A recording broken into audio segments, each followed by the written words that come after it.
Hello students, welcome to our brand new video on a new topic.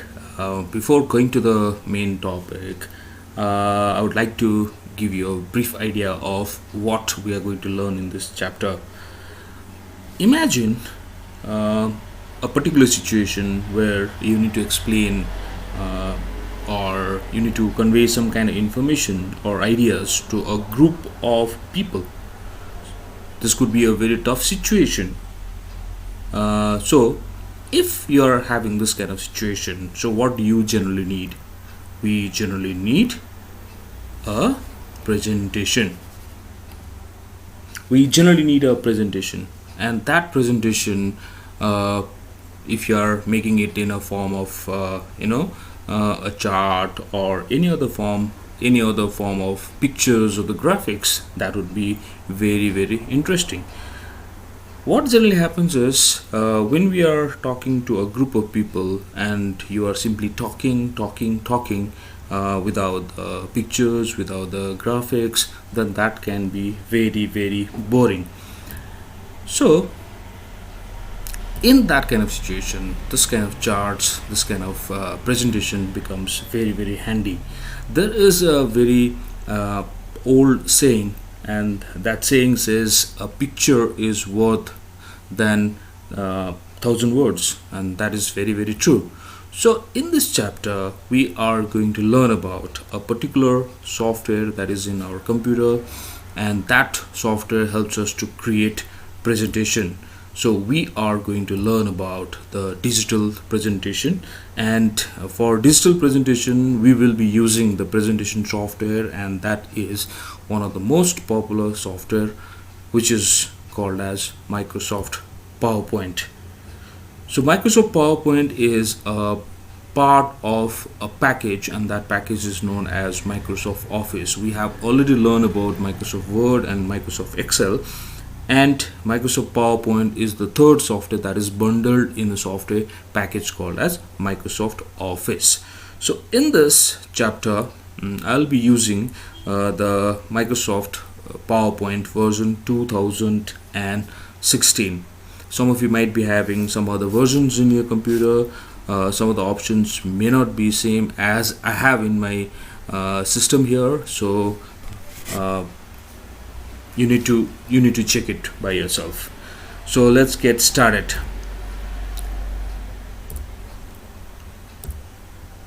I already told you that picture is worth 1,000 words, and this is very true when you have got something to be explained to a group of people. When you say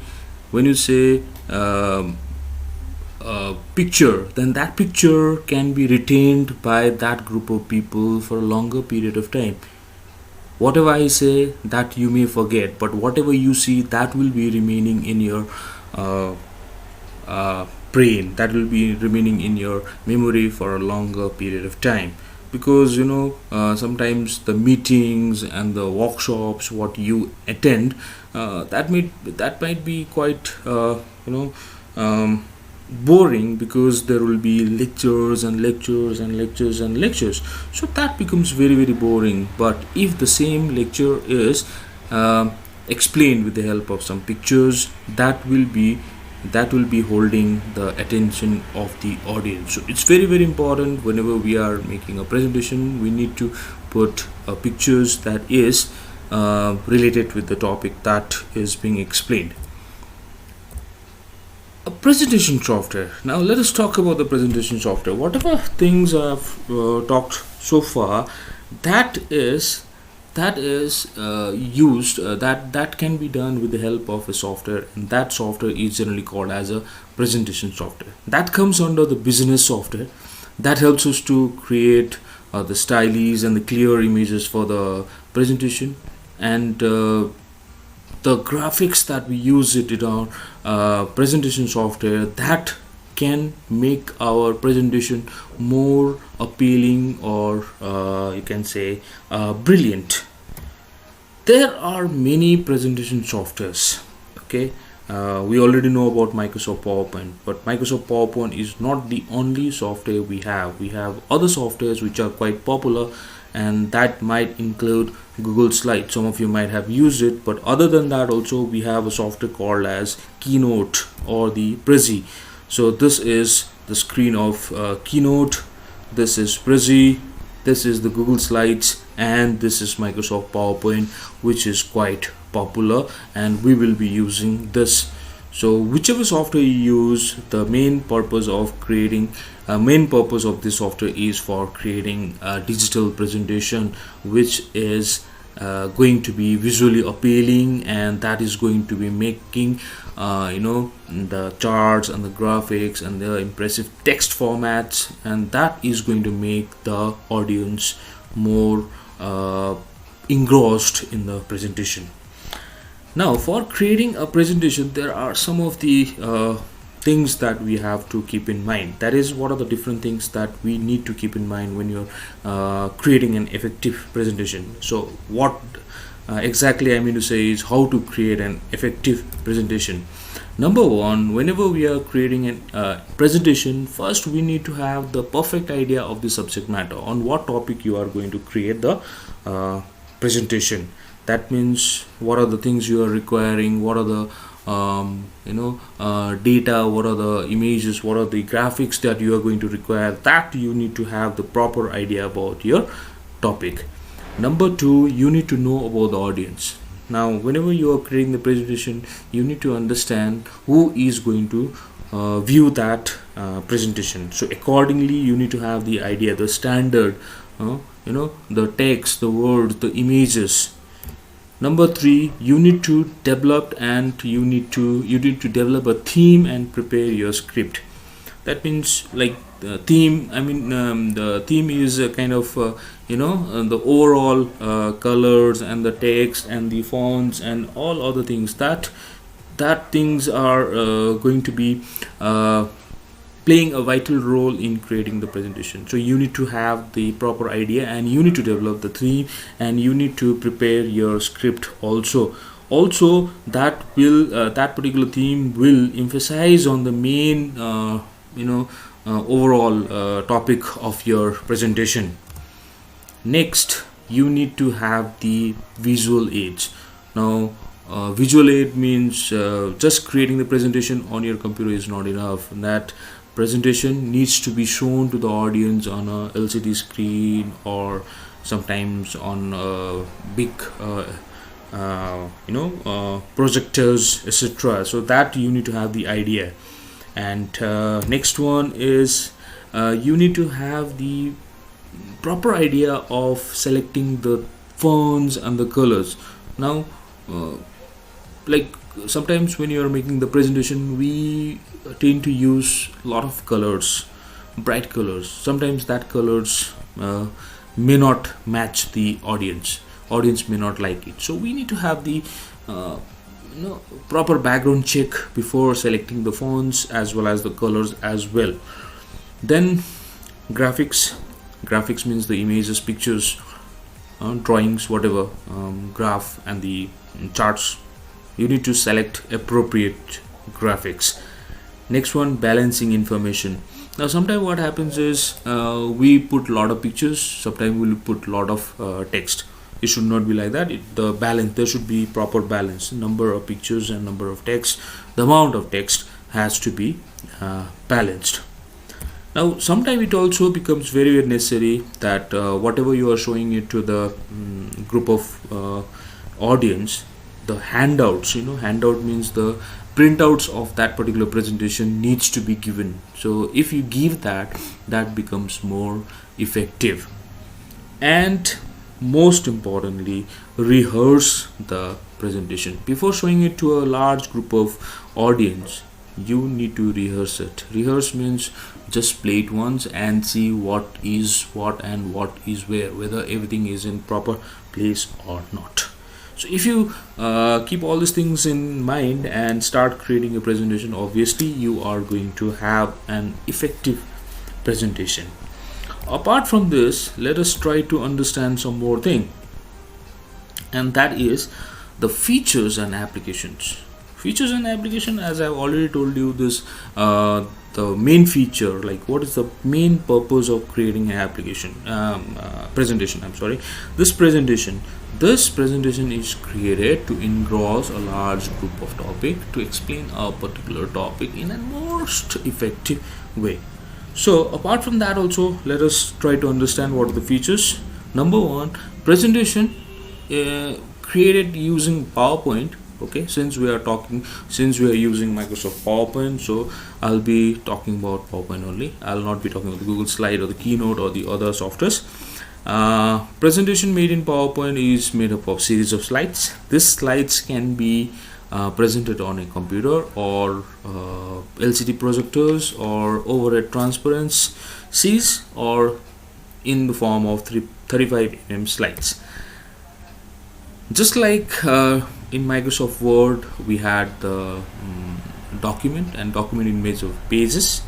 Excel is made up of spreadsheet is made up of a single sheet. Here we have got slides. Just keep in mind it has got the slides, but in the slides we have got the outlines and we have got the speaker notes and we have got the main slide where we have got the content, okay, which we can print out. They offers extensive formatting facilities like bullets, font formatting, setting borders, etc. All these things it's quite similar to MS Word. Some more features. They have got ready to use templates, color schemes, animation effects, shapes, clip art, blah blah blah, and so many other things. So many things are there, just like what we have it in Microsoft Word. And these are the features that makes our Microsoft PowerPoint more colorful or more effective at the end. There is one thing, and that is called a slide master. Whether you people know about it or not, this slide master will help us to do the formatting of all the slides in one go. Suppose you have got 40 slides in a presentation and you want all the 40 slides to have the same kind of formatting, like the font color, font size, and the bullet style, and the background, and some graphics. All these things can be done by a feature called a slide master. All the slides, speaker notes, and the audience of the single this can be kept in a single file. Simple. Objects created in other Microsoft products like Word, Excel can be imported into any of the slides without having to recreate them. Okay, if you have made something in Word or Excel, that can be brought to PowerPoint directly. You don't have to create it again. Now let us go to the topic.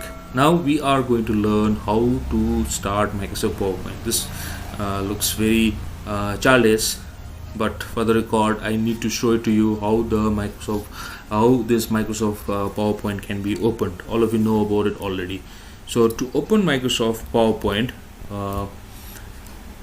what you need to do is you need to go to the start button, and from the list you need to find out Microsoft PowerPoint. Here I am looking for PowerPoint 2016, and our PowerPoint opens for you, and this is Microsoft PowerPoint screen for you. So this looks like this, and after finishing your work, if you need to exit it, just go and click the close button, and we are done.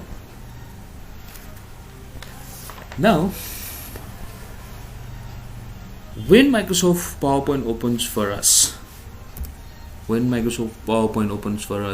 opens a PowerPoint window, and this PowerPoint window has got lots of components, and our Microsoft PowerPoint window looks like this. Now this window has got a lot of components, and we need to understand what are the components called and what is the use of those components. So let us start with the first component. The first component is called as a quick access toolbar. Now this is on the top of your title bar in the left hand side. This is the quick access toolbar. As the name says, this is used to access some of the options of Microsoft PowerPoint quickly, like we have got the save, undo, redo, and the slideshow, and the other options. You can change it, no problem, but this helps us to access a particular option quickly. You don't have to go and search for other option. The second one are the tabs. You can see there is a home tab, insert, and other tabs. These are the tabs, and all the tabs are present here. Okay. The next one is the title bar. Now this is the title bar, and this title bar shows the title of the presentation and the name of the software in which you are working. So here we can see name of the software is PowerPoint, and the file name is right now not saved, so it's called as presentation 2. And as you can see, there are the tabs here. When you click on any tab, there are options under that tab is shown here, and this place is called as the ribbon. This is called as a ribbon. Next one is, as you can see, there is a file tab. This is the file tab, and when you click on the file tab, you'll see a list of options like save, save as, open, print, and so on. So okay, so this is the file tab and the other tabs, and when you click on any of the tab, you will see the ribbon, and ribbon has got lots of options inside it. Next one is the ruler. There are two rulers, as you can see. This is the horizontal ruler, and there is one more ruler here, that is the vertical ruler. These two rulers will help us to see the size, or if you want to place some content, or if you want to put some kind of image or any kind of graphic in a particular place, this will help you to place it in a correct place. This is the use of the ruler. Now there is a bar at the bottom, and this bottom bar is called as a status bar. This status bar will show you the status of your presentation, like how many slides are there. Right now, as you can see, this is slide 1, so there is only one slide, so we are in the slide 1 of 1. That means altogether one slide, and we have got one slide, and we are on the slide number 1. If you have got 2 slides and you are in slide 1, you will see it will be slide 1 of 2. And the other options are also there, like what are the comments or the notes. If you have, then you can click on it and you can see the rest of the thing. And the next one is the placeholder. As you can see, there are the dotted box inside this slide, and this dotted box inside the slide is called as a placeholder. Now this is the title, and this is the subtitle. So this is the title placeholder, and this is the subtitle placeholder. So if you need to insert some kind of picture, then you will see the picture text holder, picture placeholder, text placeholder, and so on. And lastly, you can see this whole white box is the slide. This is the slide, and this is the place where we insert all the content, whatever we require. Okay, and this particular slide can be seen here also. This is the small box which you can see in the left hand side, and this is the thumbnail of the same slide. This slide is in the larger size, and the same slide can be seen here. When you click on the thumbnail here, the larger size, larger view of the same slide is seen here. If you have got 2 or 3 or 4, then when you click on it, that slide will be previewed here. So this is how we work on it. And we have got some more here. These are the view buttons, and these are the view buttons. As you can see, there are 4 views. These 4 views are the normal view. The first one is the normal view, the second one is the slide sorter view, this is the reading view, and this is the slideshow view. So these 4 views will help us to see the slide what you have created in your computer screen in a different way. So when we are creating, these are the basic components of a PowerPoint window. Now apart from this, there are some elements of a slide. When you are creating a slide, there are basic elements. Now basic elements means there will be a title, This is the title, means the heading of the slide, which describes the content of the slide. Whenever you are creating something, like I have made this is the title. So this will describe what is this particular slide about. There can be a subtitle. Subtitle is, it could be some more data about a particular slide. There could be a drawing objects, like as you can see, these are all the drawing objects that I have inserted. This drawing objects could be anything. It could be any kind of a drawing that we have got in the drawing group of the window. Then after that, we could have the clip arts, or we could have the pictures. Any kind of image. We can have the word art, we can have the clip art, we can have the other kinds of pictures. Then we also can have a very important thing that is called as a footnote. This footnote says some kind of, like, say, suppose you have inserted a picture here, and you have brought that picture from a particular website. So you can just mention the source of that picture. Okay, so these are the components and the elements of a particular slide, and we will be learning about more of the PowerPoint in our coming topic. So I'm just winding up now for today. You guys take care and stay safe.